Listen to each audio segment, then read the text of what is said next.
In the last few years, the Mohammedan Muslims have been asserting their religious right to have their women wear the hijab in the Western democracies. Is it really required in their religion? Like all the answers and statements that I give in this series, no matter how unbelievable or even offensive they may sound, are nonetheless based entirely upon the Arabic language of the Quran and of the Hadiths with all the corresponding references. The Arabic word hijab is sometimes translated as veil, but it can also signify anything that prevents something from being seen, such as a screen, a curtain, a wall, or even a hymen. The root of the verb is hajaba, meaning to hide. In the Quran, the term was originally used to mean a screen, a curtain, a divide from cloth, to separate especially the guests from the females of Muhammad's household. The story that explains the reason for this particular alleged revelation of verse 33.53 is mentioned in detail in Bukhari Hadith 8.255 or 8.257. Bukhari Hadith 8.255, narrated by Anas bin Malik, says that he was a boy of 10 at the time when Muhammad emigrated to Medina. He added, I served Allah's apostle for 10 years, and I know more than the people about the occasion whereupon the order of hijab was revealed. It was revealed during the marriage of Allah's apostle with Zainab bint Jahsh. In the morning, the Prophet was the bridegroom of her, and he invited the people, who took their meals and went away. But a group of them remained with Allah's apostle, and they prolonged their stay.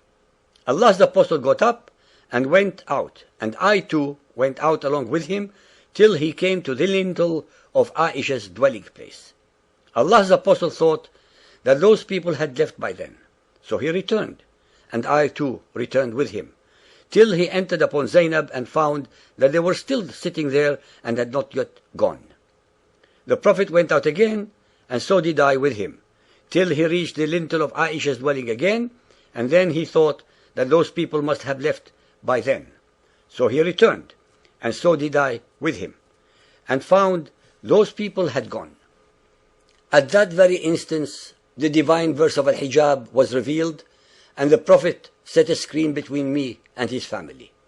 Chapter 33, verse 53. O ye who believe, enter not the Prophet's houses until leave is given you for a meal, to await for his preparation. But when ye are invited, enter, and when ye have taken your meal, disperse without seeking familiar talk. Such behavior annoys the Prophet. He is ashamed to dismiss you, but Allah is not ashamed to tell you the truth. And when ye ask his ladies for anything, you must ask them from before a screen, hijab. That makes it for greater purity for your hearts and for theirs. Nor is it right for you that you should annoy Allah's apostle, or that you should marry his widows after him at any time. Truly, such a thing is in Allah's sight an enormity. It is crystal clear from the verse above that all of its instructions are to do with Muhammad's personal annoyance at the behavior of his guests. As usual with Muhammad and his Quran, an instant made-to-order revelation was descended to turn his personal objections into unchallengeable divine sanctions, emanating from the unsuspecting mouth of Allah, the supreme rock god of the Kaaba. In fact, the actual Arabic words used in the verse above are min wara'i hijabi, which should have been translated instead to from behind a screen. By no stretch of the imagination can any intelligent being construe that the verse implies or means to cover the body of the female believer with any special clothing. All it instructs is that there should be a separation between the guest's area of the home of the believers from the private areas. While the idea of the hijab was to create an atmosphere of modesty vis-à-vis the females of the believers, the male Muhammadan exegetes created an incredible set of lies to control women in body, in mind, and in soul, thus making them totally subservient to their will. By what kind of twisted logic can anyone accuse the women of Muhammadan Islam of tempting the men if these men are too weak or stupid to control their sexual, predatory appetites and emotions?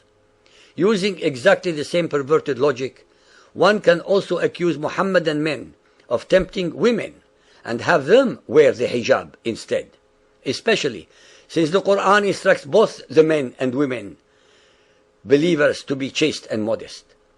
Sahih Bukhari Hadith 8.257, narrated by Aisha, the wife of the Prophet. Umar ibn al-Khattab used to say to Allah's apostle, "Let your wives be veiled," but he did not do so. Umar was anxious for some divine orders regarding the veiling of women, so Allah revealed the verse of the veiling, al-hijab. Although both the Quran and the Hadiths clearly explain the meaning and reason for the hijab, nonetheless, the male chauvinist followers of Muhammad deliberately misinterpreted and or misrepresented it to mean that the female followers should be covered from head to toe with a garment from which only their eyes can be seen. This is a method to control Muhammadan Muslim women physically, intellectually and spiritually, so as to have them totally subservient to the will of the men as if they were domesticated animals. They want to cover the female followers of Muhammad, hundreds of millions of God's human creations, as if they are an offense to the Almighty. Al-Hajj Maulana Falzul Karim in Mishkat al-Masabih, Volume 2, page 692 says, "A woman is like a private part. When she goes out, the devil casts a glance at her." That is why the male Muhammadan Muslims want their women covered as if they were genitals. The Arabic word hijab is used in the Quran 4 times only, as in the following verses: 7.46, 17.45, 38.32, 42.51, to describe a screen, a divide, a separator, a curtain, a veil of separation. In none of them is the word associated with any kind of dress or costume covering the whole body of anyone or anything. What is being enforced upon the Europeans and other democracies today is a politicized form of hijab, so that slowly but surely more and more Sharia-based rules are insinuated into the consciousness of our democracies, acting as a slow poisoning of our values. The hijab is not in the Quran or in the Hadiths as a total covering of the women of Muhammadan Islam, and no Muhammadan Muslim can prove otherwise. Muhammadan Muslims depend entirely upon the ignorance of a humanity in general regarding the Arabic language and the actual meaning of the Quranic verses to fool, to deceive, and to misinform them, so that they can insinuate their agenda into our consciousness and undermine our democracies.